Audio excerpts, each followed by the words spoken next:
ఎక్కడ ఉన్నా నీకు శాంతి కలుగునా, ఎక్కడ ఉన్నా నీకు శాంతి కలుగునా.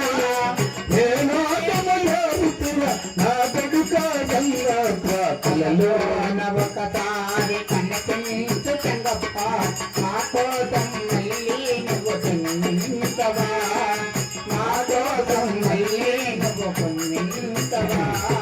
తల్లిని విడచి నా కన్న బిడ్డను రవి, తల్లిని విడచి కన్న బిడ్డను తెచ్చి దయలో తమ జరుగుతున్న నా కొడుక